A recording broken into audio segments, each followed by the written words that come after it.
up to give him instructions, call a meeting, or even say hi. Never in all his years at the company had that happened. This complete isolation. Something was very clearly wrong. Shocked, frozen solid, Stanley found himself unable to move for the longest time. But as he came to his wits and regained his senses, he got up from his desk and stepped out of his office.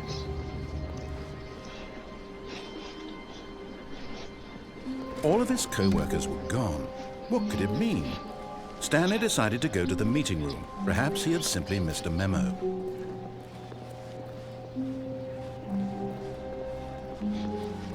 Yeah, this is like crazy, actually, though. When Stanley came to a set of 2 open doors, he entered the door on his left. What if I go through the right door? I don't know. I'm gonna go through the right door. This was not the correct way to the meeting room, and Stanley knew it perfectly well. Perhaps he wanted to stop by the employee lounge first, just to admire it. Ah, yes, truly a room worth admiring. It had really been worth the detour after all, just to spend a few moments here in this immaculate, beautiful... But eager to get back to business, Stanley took the first open door on his left.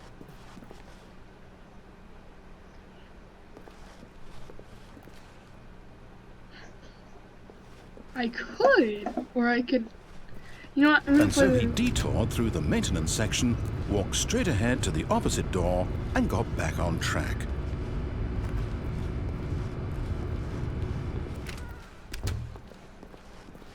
Yet there was not a single person here either. Feeling a wave of disbelief, Stanley decided to go up to his boss's office, hoping he might find an answer there. Coming to a staircase, Stanley walked upstairs to his boss's office.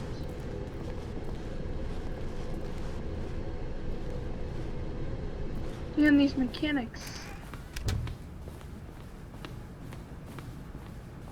Stepping into his manager's office, Stanley was once again stunned to discover not an indication of any human life.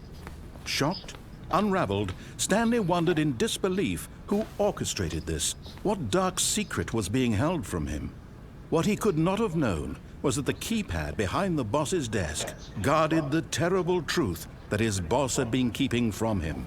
And so the boss had assigned it an extra secret PIN number, 2845. But of course, Stanley couldn't possibly have known this.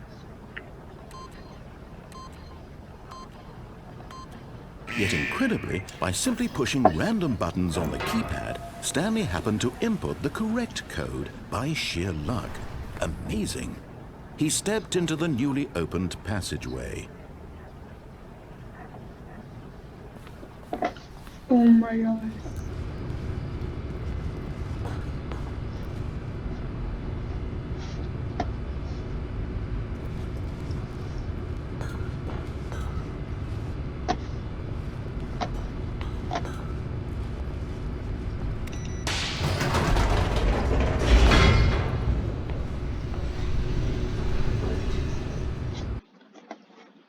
Oh my gosh, what is happening? Like, I actually don't know. Descending deeper into the building, Stanley realized he felt a bit peculiar. It was a stirring of emotion in his chest, as though he felt more free to think for himself, to question the nature of his job. Why did he feel this now, when for years it had never occurred to him? This question would not go unanswered for long.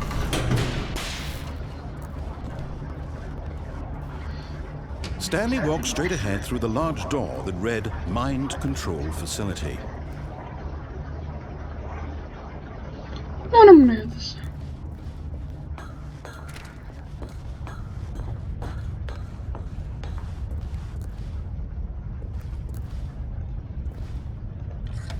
The lights rose on an enormous room packed with television screens.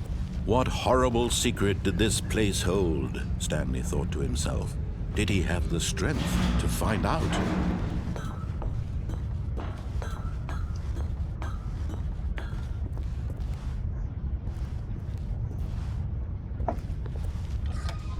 Now the monitor monitors jumped to life, their true nature revealed. Each bore the number of an employee in the building, Stanley's co-workers. The lives of so many individuals reduced to images on a screen, and Stanley, one of them, eternally monitored in this place where freedom meant nothing.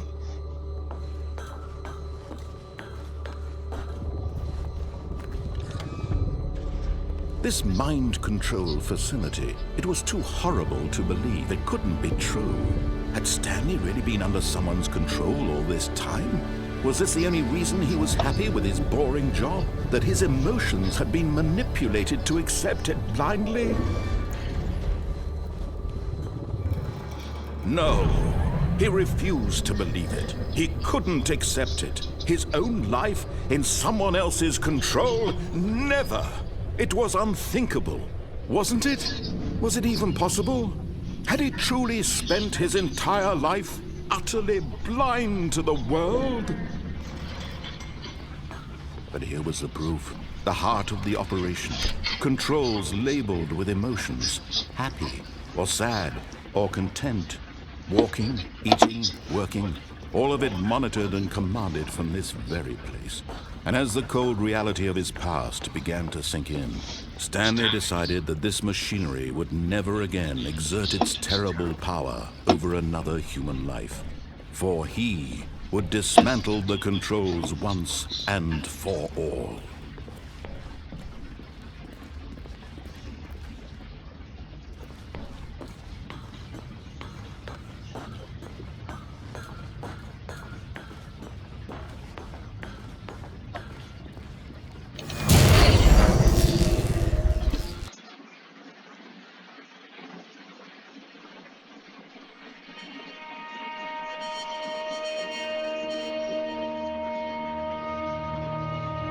Blackness, and a rising chill of uncertainty. Was it over? Yes!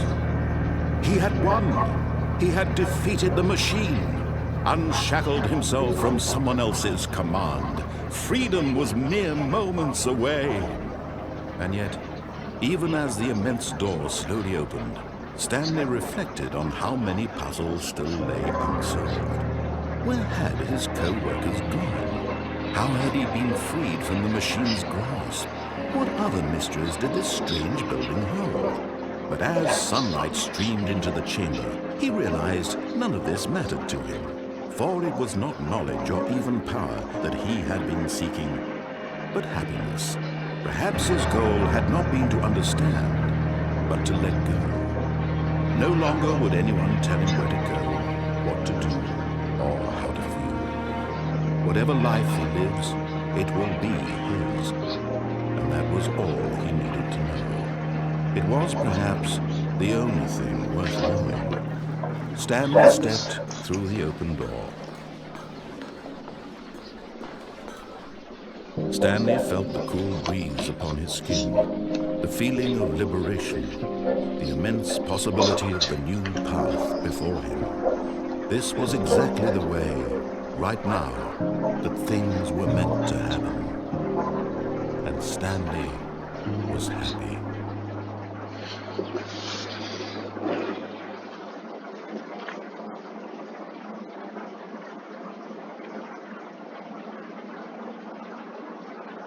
That's literally the end of the game. Please don't say that.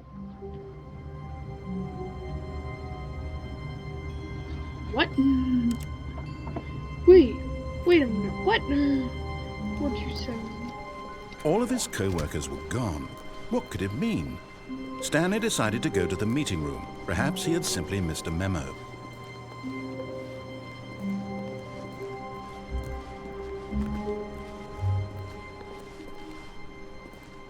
When Stanley came to a set of 2 open doors, he entered the door on his left.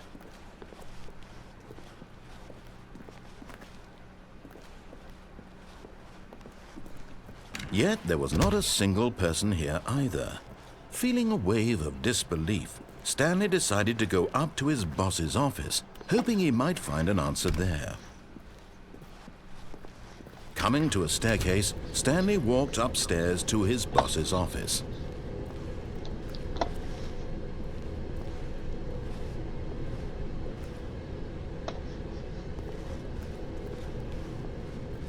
But Stanley just couldn't do it. He considered the possibility of facing his boss, admitting he had left his post during work hours. He might be fired for that. And in such a competitive economy, why had he taken that risk? All because he believed everyone had vanished? His boss would think he was crazy. And then something occurred to Stanley. Maybe, he thought to himself, maybe I am crazy. All of my co-workers blinking mysteriously out of existence in a single moment for no reason at all? None of it made any logical sense. And as Stanley pondered this, he began to make other strange observations. For example, why couldn't he see his feet when he looked down? Why did doors close automatically behind him wherever he went? And for that matter, these rooms were starting to look pretty familiar. Were they simply repeating? No, Stanley said to himself, this is all too strange. This can't be real. And at last, he came to the conclusion that had been on the tip of his tongue. He just hadn't found the words for it. "I'm dreaming!" he yelled. "This is all a dream."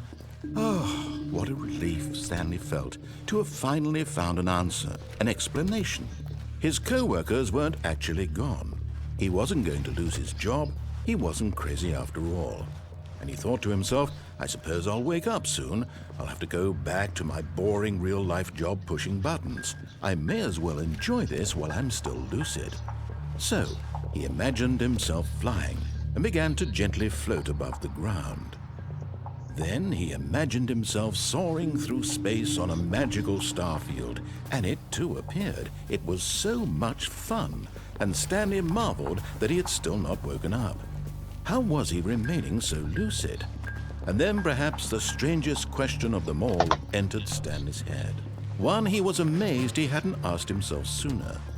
Why is there a voice in my head dictating everything that I'm doing and thinking? Now the voice was describing itself being considered by Stanley, who found it particularly strange. I'm dreaming about a voice describing me, thinking about how it's describing my thoughts, he thought. And while he thought it all very odd and wondered if this voice spoke to all people in their dreams, the truth was that, of course, this was not a dream.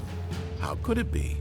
Was Stanley simply deceiving himself, believing that if he's asleep, he doesn't have to take responsibility for himself? Stanley is as awake right now as he's ever been in his life. Now, hearing the voice speak these words was quite a shock to Stanley. After all, he knew for certain, beyond a doubt, that this was in fact a dream. Did the voice not see him float and make the magical stars just a moment ago? How else would the voice explain all that? This voice was a part of himself too. Surely, if he could just... He would prove it. He would prove that he was in control, that this was a dream. So he closed his eyes gently, and he invited himself to wake up. He felt the cool weight of the blanket on his skin, the press of the mattress on his back, the fresh air of a world outside this one. Let me wake up, he thought to himself. I'm through with this dream.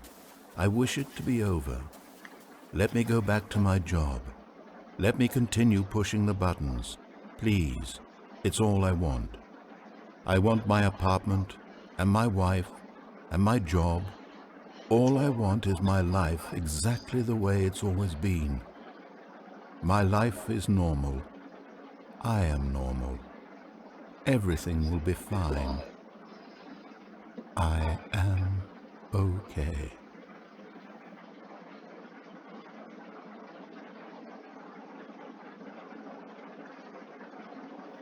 Stanley began screaming. Please, someone wake me up. My name is Stanley. I have a boss. I have an office. I am real. Please, just someone tell me I am real. I must be real. I must be. Can anyone hear my voice? Who am I? Who am I? And everything went black. Yo, that's so weird though, actually. This is the story of a woman named Mariella. Mariella woke up on a day like any other. She arose, got dressed, gathered her belongings, and walked to her place of work. But on this particular day, her walk was interrupted by the body of a man who had stumbled through town talking and screaming to himself, and then collapsed dead on the sidewalk. And although she would soon turn to go call for an ambulance, For just a few brief moments, she considered the strange man. He was obviously crazy. This much she knew. Everyone knows what crazy people look like. And in that moment, she thought to herself how lucky she was to be normal. I am sane. I am in control of my mind. I know what is real and what isn't. It was comforting to think this, and in a certain way, seeing this man made her feel better. But then she remembered the meeting she had scheduled for that day. The very important people whose impressions of her would affect her career, and by extension, the rest of her life. She had no time for this, so it was only a moment that she stood there, staring down at the body. And then she turned and ran.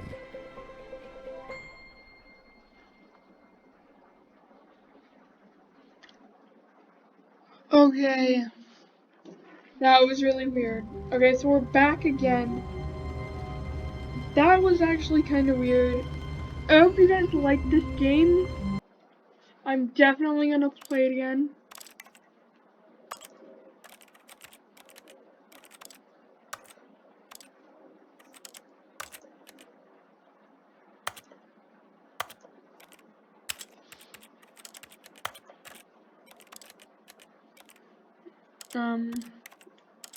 Let's quit the menu. Alright, the game Stanley Parable, currently free on the Epic Games Store. I love this game now. I mean, it's amazing.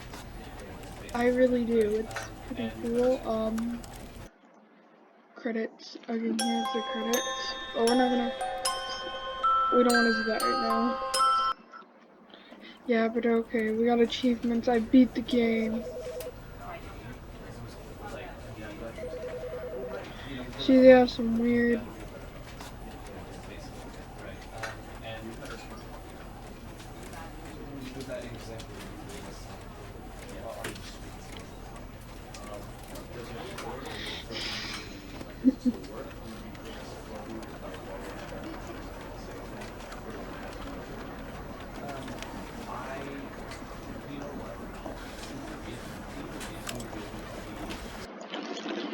And this is a really fun game. This is the story of a man named Stanley. Yeah, we played through two sets of this game so far. It's a really good game. I recommend it. So yeah. All of his co-workers were gone. Yeah, What could it mean? Stanley decided to go to the meeting room. Perhaps he had simply... Oh, please. Are you really just doing this for the achievement? Click a door 5 times. Is that all that you think an achievement is worth? No.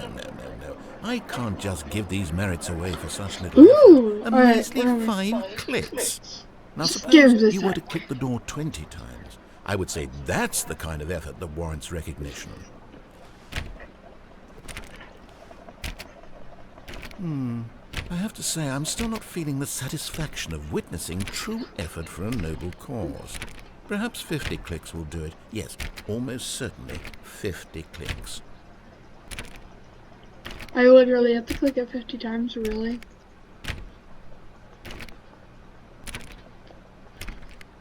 No, I'm still not feeling it. I want this achievement to have meant something. It has to be a true reward for valiant effort. I want to see some hustle, Stanley. I want to see commitment, a willingness to go all the way, no matter what the cost. Why don't you go put 20 clicks into door number 417?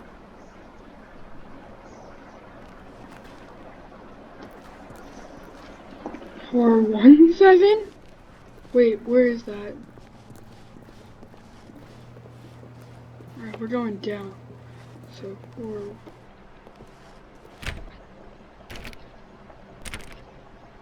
Oh, great. Now, go click a few times on door 437. 437. I think that's in this room. 437. Excellent. I think we're getting somewhere. Now, door 415. Let's give it 10 clicks or so. 15. Okay, 415 is somewhere over here.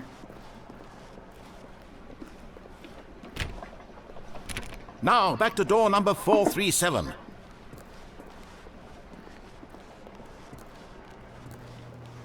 Okay, this kid is pulling my leg. But this is a really fun Let's game. see. How about you click on, well, I don't know, the copy machine? Excuse me? All right, back to room 417. I'm really feeling it now. I think we're getting somewhere. This achievement's really weird. Okay, now go climb on employee 419's desk. 19. What? 419. Employee 419. Or 419. 415. 419. Does that even exist? Where's 419? It doesn't exist, does it? 419 doesn't exist.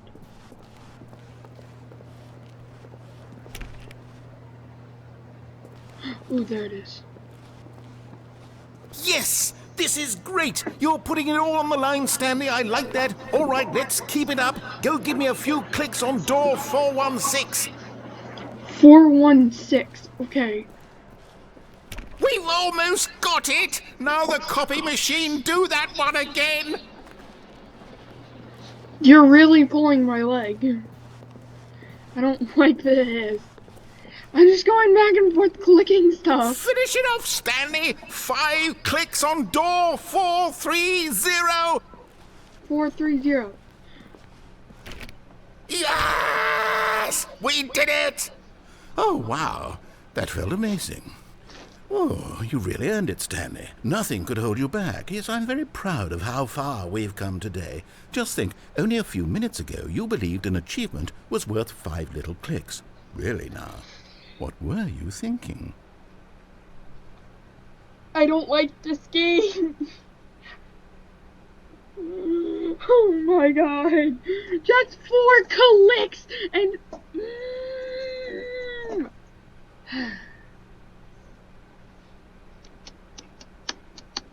I can't even jump.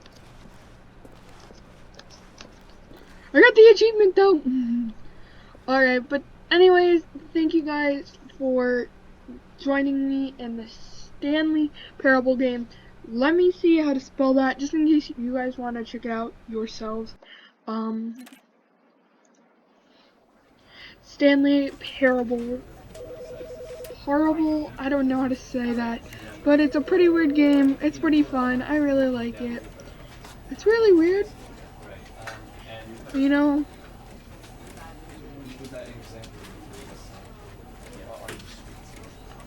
just it's a really good game. Like, it's pretty fun. I really like it.